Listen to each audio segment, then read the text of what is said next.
Welcome back, Hidden Acres Outdoors. I'm David, and today let's talk about a little bit of the difference between landscape rake and a box blade and a land plane. You might be deciding, which one do I want to buy first?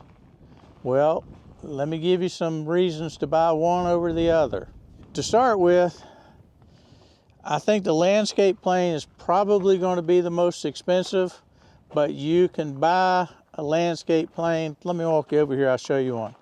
You can buy one if you've got like gravel driveways to maintain. That thing is no muss, no fuss. If you have zero experience using a tractor or a box blade or a landscape rake, buddy, that thing, you can't do it wrong.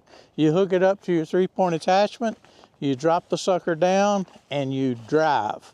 That is all there is to it. It is really just that simple. This is a landscape plane.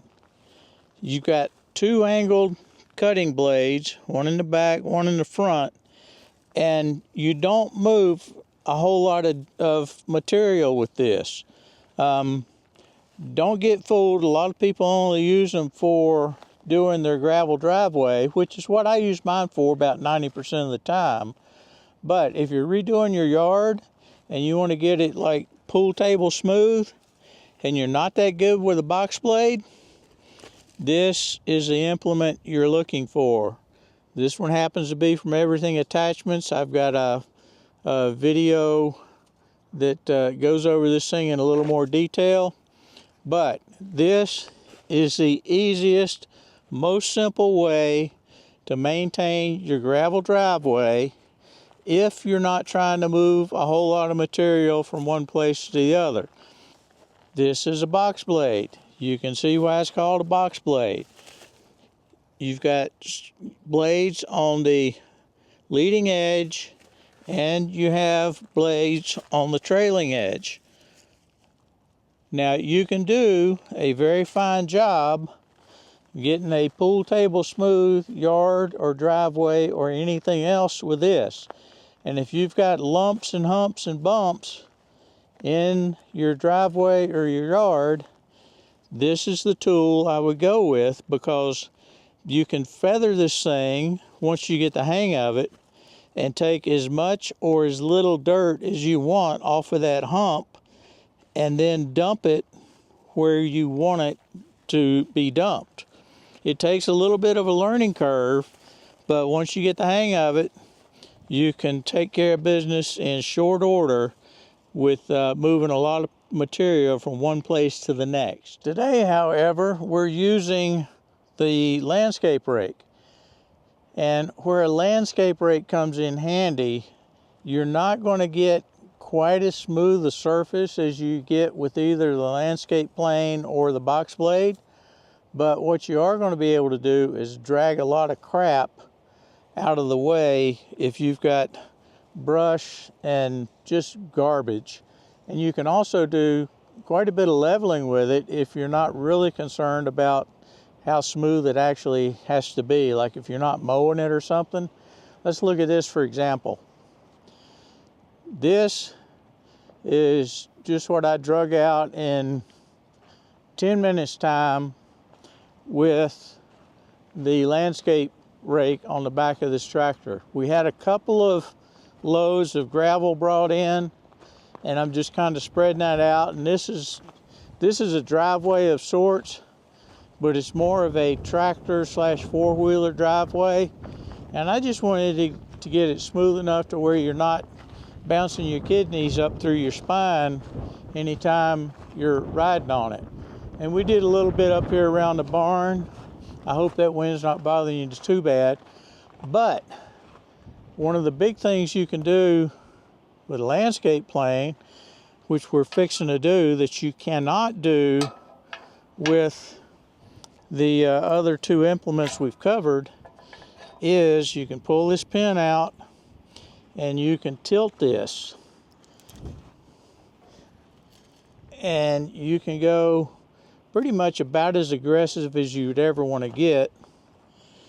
Oh, lined up perfect, almost perfect. We'll drop this link back in. There we go. That ought to be enough. And what we're fixing to do is lower this right-hand side a bit and go drag it down both sides of the driveway. Let's get busy with that. We're going to be using the hydraulic top link. If you didn't see that video, you may want to go back and look at our table of contents and hit that one up, because next to a grease gun, that's the best implement you can buy for your tractor, in my humble opinion. All right, this is what you're going to get when you're just trying to drag trash and crap off of your driveway or your wood trails or whatever else. Just take a look and see what this does.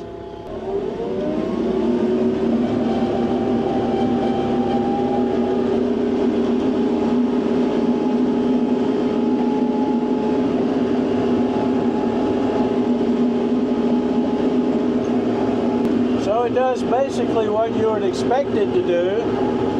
It's a tractor-sized rake that you can do your yard.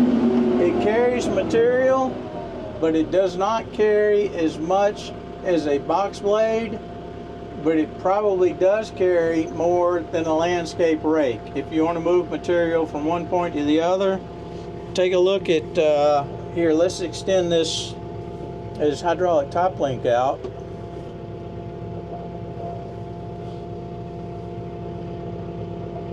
And that's without dropping the lift at all. Let's raise that back up a little bit. Put the 3-point hitch down. And you can see you can change very easily from the cockpit the attack angle of those blades. So that's where your hydraulic top link comes in really handy. You can adjust the digging depth and the digging force, I mean literally just with this top link, without even messing with the 3-point hitch. All right, let's go out and adjust this thing and hit the driveway. All right, the only thing we're going to do here is lower this right-hand side by adjusting our arm, our lift arm over here. Oh, wrong way. That's why I said if you're doing this for a living, having the full hydraulic top link and tilt would be some kind of a time saver. Now I'm going to take a pretty aggressive cut with this and try and dig in and pull up as much gravel as we can, and we'll see how aggressive that is, but I think that's about what we're looking at right there. That should do a good job. All right, here we go.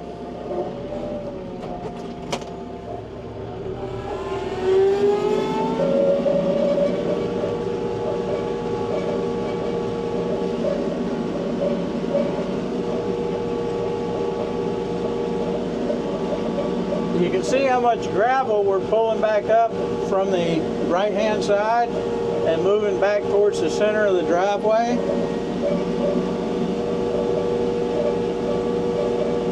And that in itself is going to save you a lot of money on gravel.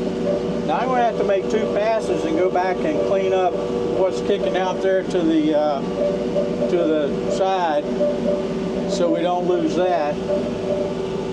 But a couple of 3 passes down your driveway each side with this, and you'll save yourself, oh, I don't know what gravel is going for load these days, $800 or $900, depending on what you get.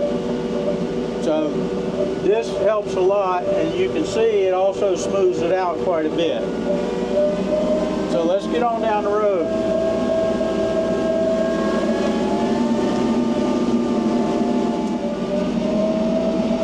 That's a real aggressive cut we've got going with this thing.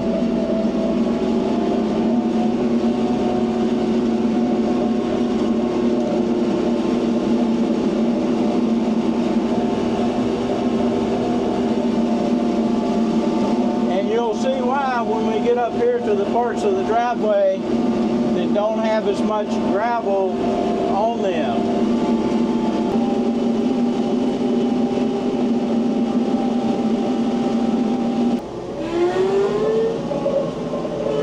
Alright, that's after one pass. Let's go ahead and make one more. And that might be all we need to do today. Alright, what are your questions? I know if you're trying to decide between the three of them, you still have questions. But the best advice I can give you, if you've got rough terrain and you're trying to get it in shape for the first time and move lots of material from one place to the other, box blade. If you've got it pretty much set like you want and you still got a lot of trash and roots and limbs and sticks, or you got to maintain trails in the woods, get a landscape rake. If you've got your driveway just perfect and you've got new gravel put down and you just want to maintain that gravel, keep it looking nice, get a landscape rake. So, those are the three options. If you got another opinion, I'd love to hear about them in the comments below. But until next time, we'll see you. Hitchhiker's Outdoors. Bye.